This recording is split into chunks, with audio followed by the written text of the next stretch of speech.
day 10 of my Get to Know Me series, I think.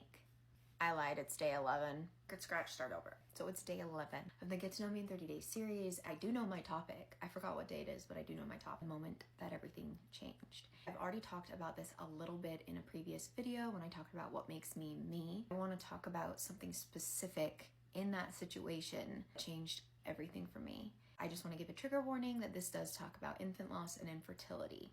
If you need to move on, hard feelings. I lost a child due to placenta increta when I was pregnant in 2016. My uterus was completely obliterated by my placenta. Placenta attached to my uterine wall. Instead of absorbing nutrients like it normally would, it decided to cannibalize my body. My placenta was going body cavity and wreaking havoc. It also ate my cervix. Literally, my placenta absorbed and ate my entire cervix. So I started leaking amniotic fluid. When they went in to do the surgery to figure all this out, when they knew that I was going septic and they went in vaginally, there was only placenta there. There was no cervix. So that was super crazy. The moment that I woke up, which was days later, I'd been in a coma.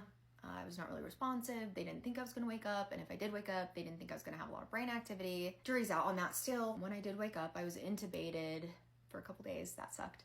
I remember my hands and feet were tied down to the bed because they don't want you to pull your tube out. I was looking around and I didn't really understand what was going on. I knew my parents were there and my husband was there and everybody looked like really bummed. I was bummed because I lost my daughter, but they looked like super upset. They called the nurse and they kept talking to me and I was in and out because I was on fentanyl and all this stuff. I was just really confused about what was going on.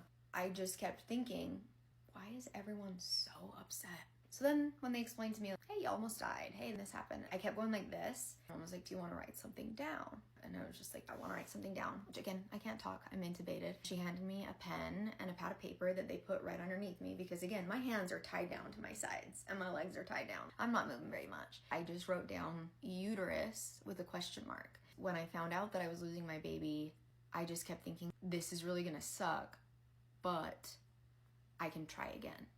My husband and I had really wanted to have a child together. I had a child from a previous marriage. I felt like I wanted to have another baby with him. With my current husband, it was a huge blow to know that I was going to lose this baby and that in 2016, at 22 weeks pregnant, there was no chance of keeping that fetus alive. Zero chance. My only option, because I had no amniotic fluid and they thought that my amniotic sac had just ruptured, they didn't know that I had placenta increta. I was like, well, I gotta try again. So going back, sorry, I'm bad at storytelling. I write down uterus, question mark. And I look up at my mom and she just shakes her head. And that sucked for me, obviously. And I will never forget this moment for the rest of my life because I knew that if I didn't get my shit together instantly, that I was gonna lose it. I was starting to panic and I had this tube down my throat and I couldn't breathe. I couldn't think. I couldn't react. I was tied down. And I just closed my eyes and I just started counting. Sounds really dumb, but I just started counting as 3 over and over and over. And I pretended to go back to sleep. And I did that for days till they were ready to pull the tube out because my lungs weren't really working. It was honestly so dramatic. Then I started, like when I could actually breathe on my own and I didn't have the tube, I was able to start processing what had happened. The fact that I was infertile, that I no longer had a uterus. They told me I got to keep my ovaries. Then before I got discharged, my OBGYN team told me, you're going to go into menopause early. Your ovaries are going to shut down within the next 8 to 10 years because they kind of need the whole system to function appropriately. Which was a lot to hear when I'm grieving the loss of my daughter. And they're telling me I'm gonna go through early onset menopause. And I was 27 at the time. I was not ready for this. So that was the day that everything changed for me.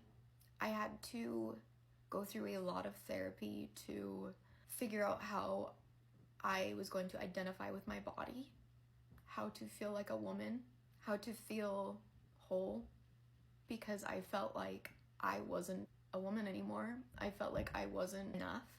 I was so scared that my husband was going to leave me to be with someone else to have a child because the entire time we had dated for 8 years before that, kept being told he's the last in his bloodline, he needs to have a son. And I was prepared to give him as many babies as it took to give him a son.